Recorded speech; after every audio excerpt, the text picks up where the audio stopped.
Hello, algebra students. Mr. Lawrence here, and I got a couple emails about some homework help, so I'm going to help with problem number 9. Of course, you can ask questions tomorrow in class, but let's check this out. I've already made it into a table just to save time. The original sequence went 6, 13, 32, 69, and 130, right? So here, I'm going to go find my first differences. We always look for the first differences. I got plus 7. I've got plus 19, I believe. And this would be, what is that going to be, 37, right? That's a 7 there, sorry. And then this one I think is going to be plus 61. Okay, now that didn't tell me anything, so I'll go find the second differences. So it looks like we've got plus 12, and this would be plus 18. And this one here would be plus 24, I believe. If you don't believe me, take 61 minus 37. You'll get 24. Now, I know the pattern isn't linear. How do I know? Because the first differences didn't match. I know the pattern is not quadratic. How do I know? Because the second differences didn't match. So I'm going to go looking for the third differences. And I'm going to get a plus 6 and a plus 6. Cool. I know my pattern is cubic, like we learned about today, right? It's going to be cubic. In other words, it's going to be n to the third power. Now, you might be asking, what should the coefficient be?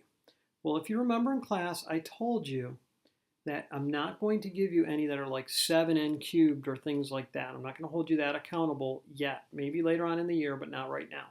So for right now, you can remember that it's going to be just plain old n cubed. All right, now I might have to, I can't seem to make a 3 there.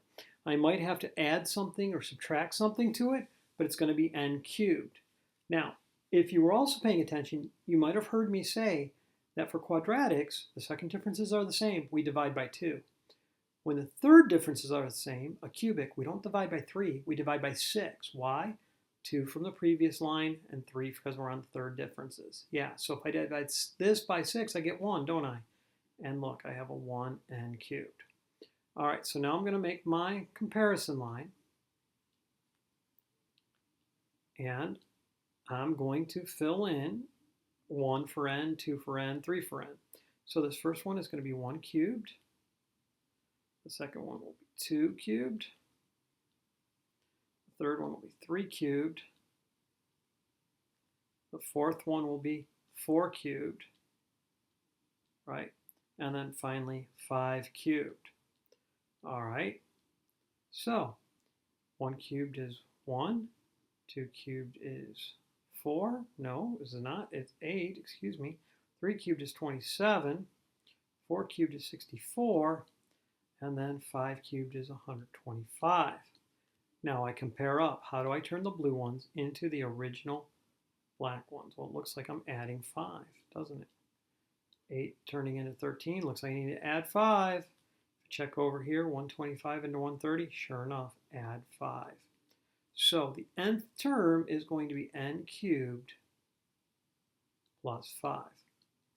Now, a quartic one would have shown up if I would have gone down to the fourth differences and gotten the same number. And again, with the quartic, I'm not going to require you to do any division to get that coefficient. We're just going to go with n to the fourth. So I'll give you patterns that have a lead coefficient of 1. All right, that's it for the video. I hope it helps you. This should be real simple stuff. Mr. Lawrence signing off. Have a good night, everybody.